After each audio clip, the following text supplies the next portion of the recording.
여러분, 해피고 선생입니다. 오늘은 유정임 작가님의 저희가 인터뷰를 보고 공감이 많이 되는 부분이 있어서 영재교육법에 관해서 한번 같이 얘기를 해보겠습니다. 이 유정임 작가님은 아이들을 둘을 키우면서 아이의 특징 기질을 파악하는 것에 일단 초점을 뒀다라고 합니다. 저도 그렇지만 아이를 키워보면 두 아이가 성향이 같지 않습니다. 나랑 맞는 아이가 있고 또 남편이랑 맞는 아이가 있듯이 이렇게 성격이 이제 부모의 성격을 어느 정도는 닮을 테니까 내향적인 아이도 있고 외향적인 아이도 있습니다.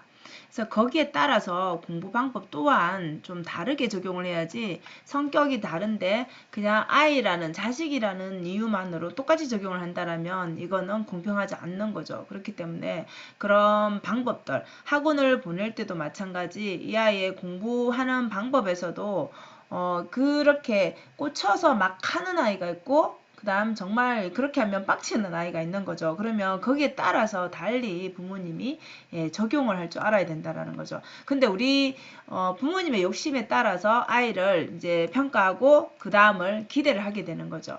그래서 무엇보다 많이 신경 썼던 게 우리가 책을 많이 접하게 해주고 싶고 책을 읽는 아이로 키우고 싶잖아요. 그죠? 그래서 도서관을 많이 가야 된다는 건 알고 책도 많이 읽어야 된다는 건 아는데 이걸 습관으로 만들기는 사실 참 어렵습니다.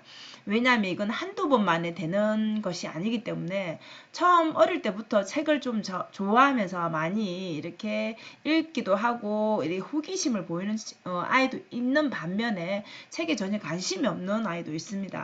자, 그렇다면 이걸 어떻게 할 것인가. 그래서 이 작가님은 주말마다 도서관 가는 거를 이제 활용을 했다라고 합니다. 그 첫 번째로 하는 게 이제 책을 보러 가기 위해서 한다라기보다 그냥 도서관을 가는 것이 즐거움이라는 그거를 인식시키기 위해서 그냥 그 일어나서 갈 때 누가 1등으로 그곳에 도착할 수 있는지 이런 게임을 했다라고 해요. 그러면 가다가 또 우리 공원이나 이런 데 놀기도 하고 이렇게 꼭 책을 본다라는 느낌보다 책과 그냥 친해지기 위해서 책을 쌓아놓던 뭐 보고 싶은 걸 빼서 보던 책을 어디까지 읽으라는 강요가 아니라 그냥 이런 인식을 심어주기 위해서 노력을 했다라고 합니다. 그리고 이제 작가님은 책을 좋아하니까 당연히 이런 책을 읽는 모습들을 보여주는 것만으로도 이 삶을 살아가는 그 태도의 그 변화를 줄 수 있는 거잖아요. 그 인식을 시켜주는 거죠. 아, 우리 엄마가 저렇게 책을 보고 있구나. 그러면 책을 읽으라고 말하지 않아도 아이들은 또 어느 정도 그걸 모방하게 되고 배우게 되죠.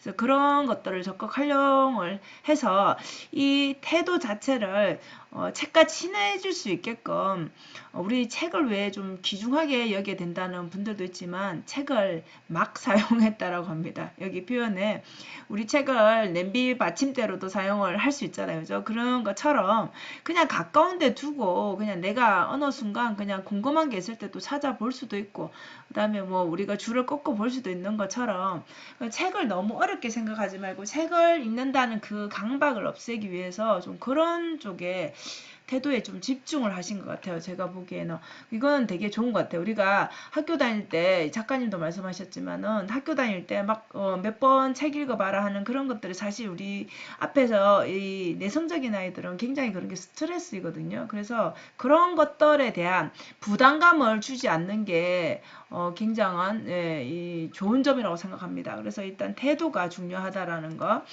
그리고 이 작가님이 또 한 게 제가 이게 참 되게 많이 공감이 됐던 게 우리 제목은 페인데이라고 작가님만의 페인데이를 아이들한테 이렇게 약속을 했다라고 합니다. 요즘에 여러분들 그 게임하는 게 되게 문제가 많이 되고 또 특히나 스마트폰 보는 게 너무 일상이 되어 있잖아요. 그러면 이제 우리는 공부해야 돼, 학원 가야 돼, 엄마들이 그런 말을 되게 많이 하죠.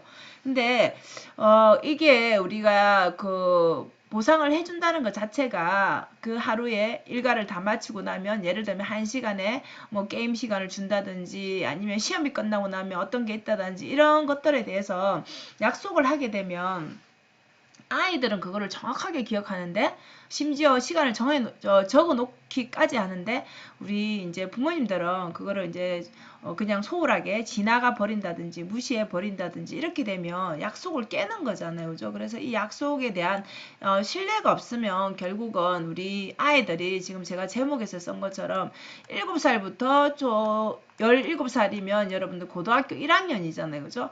자, 그 이후에 여러분들이 이때까지 이 소통하고 이 신뢰가 중요한데 그 이후에 내가 다시 엄마 노릇을 하겠다라고 아이한테 뭔가를 강요를 한다든지 뭔가를 가르치려면 절대 말이 통하지 않습니다. 이미 아이의 생각이 다 형성이 돼 있기 때문에 그런 부분에 대해서는 이제 더 이상 통하지 않는 거죠.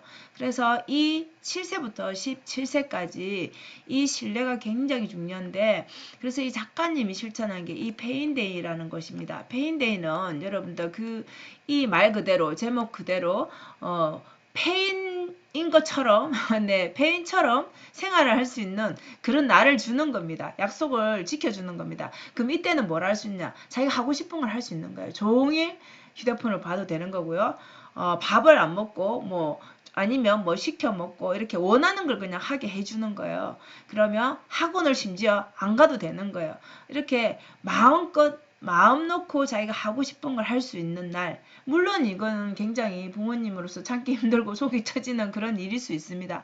근데 이런 거를 줌으로 인해서 아이들은 오히려 더 이런 신뢰를 줌으로 인해서 학원을 못 가고 이런 거에 대해서 또 학원비를 얼마나 냈는데 이거를 뭐 하루를 빼먹는다 이틀을 빼먹는다 그럼 굉장히 불편한 마음은 들겠지만 이걸 참아준다라면 결국 잃는 것 같지만 오히려 더 하나를 더 얻게 된다라는 거죠. 그래서 이 페인데이를 실천하고 나서 오히려 아이들은 시험이 끝나고 나서 그거에 대한 기다림이 있을 수도 있고 그에 대한 만족감으로 그 또 힘든 공부를 또 참고 할 수 있다라는 거죠.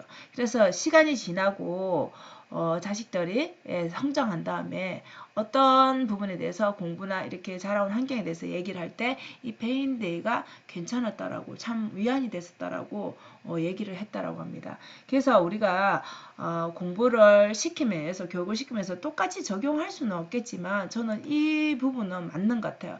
그러니까 내 기준, 부모의 기준에 의해서 이것들을 평가하지 말고 자식들의 기질에 맞게 해주되 이런 보상을 주는 거에서는 정말 확실하게 일관성 있게 지켜야 되는 게 맞는 것 같습니다. 그래서 결국은 우리가 그 약속을 잘 지키는 우리가 어른이라고 해서 무조건 마음대로 하는 게 아니라 이 약속한 부분을 꼭 지켜줘야 되고 그리고 무엇보다도 그 말이 정말 그 가슴에 박혀서 비수로 꽂혀서 이런 뭐 비난을 한다든지 그죠 부정적인 언어를 사용하게 되면 그게 두고두고 상처가 되죠. 그래서 무조건 긍정적인 언어를 사용하라. 그리고 우리가 아이를 키울 때 보면 굉장히 그 속이 터지는 부분들이 분명히 있습니다. 근데 그걸 기다려야 되는데 그 기다림이 너무 답답하니까 우리는 간섭을 하게 됩니다. 소위 말해서 우리가 아이일 때 이제 인생을 혼자서 살아가야 되는데 아이일 때 뒤집기를 생각해 본다라면 조금만 우리가 도와주면은 금방 그 부분을 할 수 있죠. 편하게 할 수 있죠. 근데 그거를 참아야지만이 그 다음 스스로 할 수 있는 하나하나가 쌓이게 되기 때문에 이 부모로서의 기다리면 사실 되게 초조하고 힘든 거지만은 이 힘듦을 이겨내야지 그 다음 단계로 우리 아이들이 나아갈 수 있다라는 거죠. 그래서 우리 부모님과 아이와의 그런 신뢰 소통은 한 순간에 생기는 것이 아니라 이렇게 10년이라는 긴 세월 동안에 그런 것들이 쌓여서 우리 뭐 학생들이 가는 대학 진학이라든지 그 다음 뭐 취업이라든지 뭐 사회생활 나아가서는 또 가정을 이루는 데까지의 그 바탕이 되지 않나 싶습니다.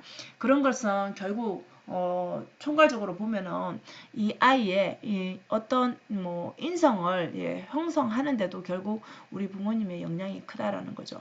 그래서 오늘 제가 그 인터뷰를 보면서 느낀 게 우리 아이들도 우리 어른들과 별반 다르지 않거든요. 근데 처음부터 이렇게 부모님으로서 강요보다는 이런 소통을 위한 긴 기다림의 시간 또 함께하는 시간이 필요하다라는 걸, 그걸 우리 부모님들이 아시고 실천하면 좀 더 멋진 아이로 성장하지 않을까 싶습니다. 자, 오늘은 그래서 이 공부에 관해서 뭐 공부지만 사실 우리 인생에 관한 것이 아닌가 싶습니다. 네, 유정임 작가님의 인터뷰를 한번 공유해 봤습니다. 자, 오늘도 영상 시청해 주셔서 감사하고요. 오늘도 행복한 하루 되십시오. 감사합니다.